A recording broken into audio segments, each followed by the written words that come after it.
তো হ্যালো বন্ধুরা, তো আমি আজকে নিয়ে এসেছি আপনাদের জন্য একটা নতুন ব্লগ। তো এই ব্লগটা হলো মরিচ ক্ষেতের ব্লগ। তো এই ব্লগটা তো আপনারা পুরোপুরি দেখতে থাকেন। তো 90 দিনের ভিতরে কীভাবে করে মহিষ পালন করা হয়।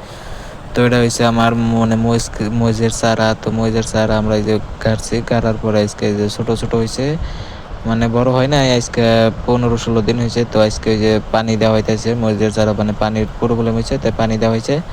আর এদিক থেকে মানে আমরা মানে অল্প অল্প রোদ লাগান লাগে, মানে মরিচের চারা মানে বাতাস খাওয়ান লাগে, তাই ওই জন্য আজকে বাতাস খাওয়াতে দিছি, পেপারগুলো উঠিয়ে দেওয়া হয়েছে।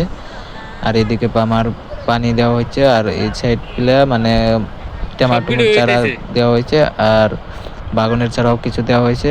আর এই বাগানের চারাগুলো সব কিছু ঠিকভাবেই আছে। আর এই সাইডে মানে এই যে কলা পাতা দিয়ে যেটা ঢাকা হয়েছে, এটা মানে কপির চারা আছে। হ্যাঁ, কপির চারা আছে, মানে এটা আজকে 2 দিন ধরে গাড়া হয়েছে।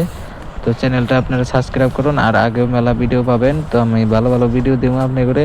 তো এই ফার্মিং ভিডিও আমার এই যে পানি দেওয়া হইতেছে, এই সাইডে আমার বড় ভাই পানি দিতেছে। তো এই সাইডটা মানে 2টা বেড বানানো হয়েছে, মানে এই যে পানি দেওয়া হইতেছে মেশিন দিয়ে, মানে মেশিনের পানি বহুত পটাইতেছে। মারা লাগবো না তো মারো, ভিডিও শুট হইতেছে, ভিডিওটা আপলোড হবো।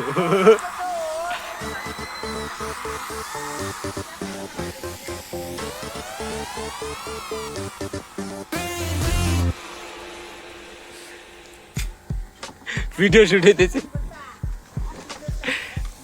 না, বউর সাথে সার নাতে না ভিডিও বুঝছো বউ ইনোরা সার না তো জাস্ট বহুত দিন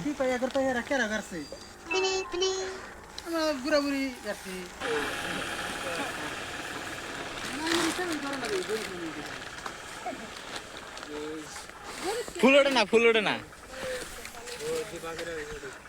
কেউ গরিব না আর পাও যারা এমন খাবি না কেন